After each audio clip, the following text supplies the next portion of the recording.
বণিক বার্তার নিয়মিত পডকাস্ট আয়োজনে আপনাদের স্বাগত জানাচ্ছি। আমি মোহাম্মদ সাইফুল ইসলাম।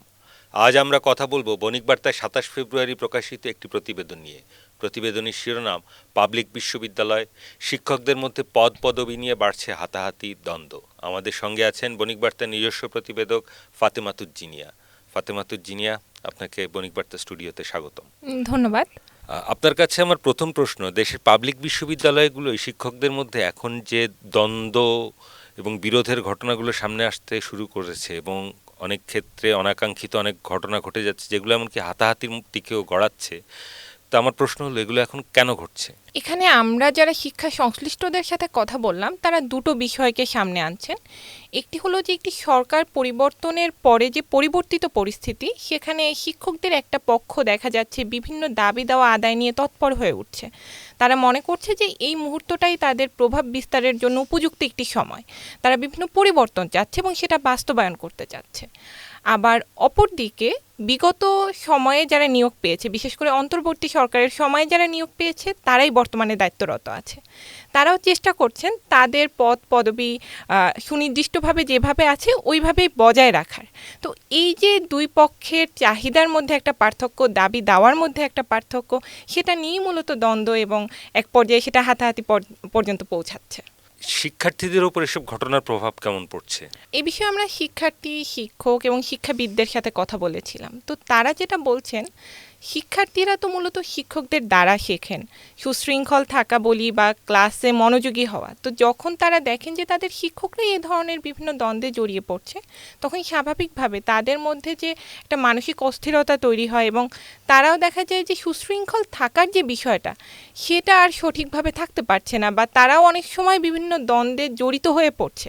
শিক্ষকদের একটা প্রভাব, পক্ষ বিপক্ষের প্রভাব তাদের উপরেও পড়ছে এবং অনেক ক্ষেত্রে দেখা যায় যে ক্লাস পরীক্ষাও কিছুটা বিঘ্ন হচ্ছে, যেটা আমরা পটুয়াখালী বিজ্ঞান ও প্রযুক্তিতে দেখেছি। দেশের উচ্চশিক্ষার মূল কারিগর যারা, তাদের মধ্যে এ ধরনের অনাকাঙ্ক্ষিত ও বিব্রতকর ঘটনার প্রভাব দেশের সার্বিক উচ্চশিক্ষা খাতকে কিভাবে প্রভাবিত করছে বলে মনে করেন?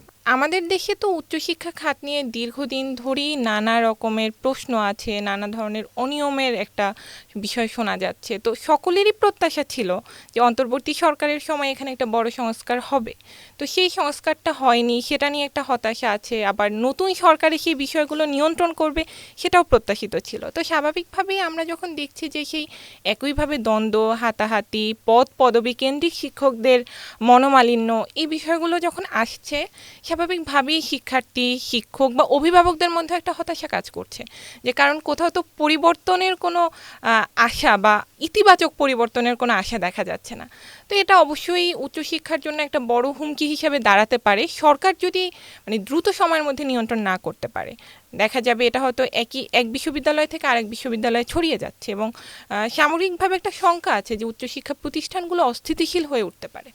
একাডেমিক ক্যালেন্ডারে কি এর কোনো প্রভাব থাকবে না? একাডেমিক ক্যালেন্ডারে যেটা হতে পারে, শিক্ষকরা এখন পর্যন্ত এটা কোনো বিশ্ববিদ্যালয়ে ক্লাস বর্জন বা একাডেমিক কার্যক্রম বর্জনের দিকে আগাননি। কিন্তু অতীতের অভিজ্ঞতায় আমরা যেটা দেখেছি, এ ধরনের ঘটনার যখন সূত্রপাত ঘটে তার কিছুদিন পর থেকে কিন্তু সেটা একাডেমিক ক্যালেন্ডারে একটা প্রভাব থাকে। শিক্ষকরা দেখা যায় অনেকে ক্লাস বর্জন করছেন, শিক্ষার্থীরাও অনেক সময় এই ঘটনাগুলোতে জড়িয়ে পড়ে। তো শঙ্কা আছে এখন পর্যন্ত, যদিও দেখা যায়নি, বাট সবাই মনে করছেন যে এটা একটা শঙ্কার জায়গা, যে একাডেমিক ক্যালেন্ডারে এটার একটা প্রভাব থাকবে।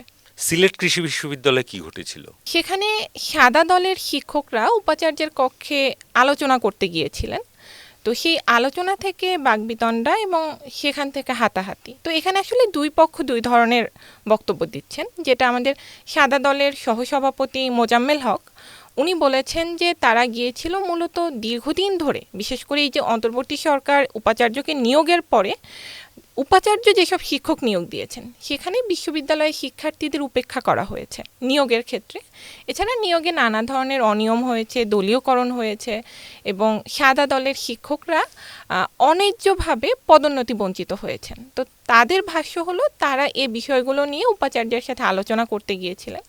সেখানে উপাচার্য, বিশ্ববিদ্যালয়ের প্রক্টর সহ কয়েকজনের সাথে তাদের বাকবিতণ্ডা হয় এবং এক পর্যায়ে তারা হামলার শিকার হন তাদের দ্বারা। অ্যাট দ্য সেম টাইম উপাচার্য আবার আমাদেরকে একটা সম্পূর্ণ বিপরীত কথা জানিয়েছেন। উপাচার্য যেটা বলেছেন যে এখানে যেসব শিক্ষকরা গিয়েছিলেন তারা মূলত সাদা দলের একাংশ, সাদা দলের শিক্ষকরা দুই পক্ষে ভাগ হয়ে গিয়েছেন।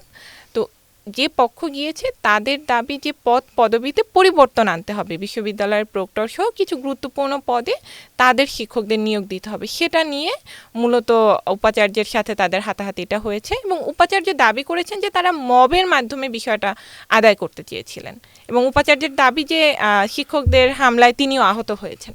পটুয়াখালী বিজ্ঞান ও প্রযুক্তি বিশ্ববিদ্যালয়ে কি ঘটেছিল? পটুয়াখালী বিজ্ঞান ও প্রযুক্তি বিশ্ববিদ্যালয়ের ঘটনাটা কিছুটা ব্যতিক্রম।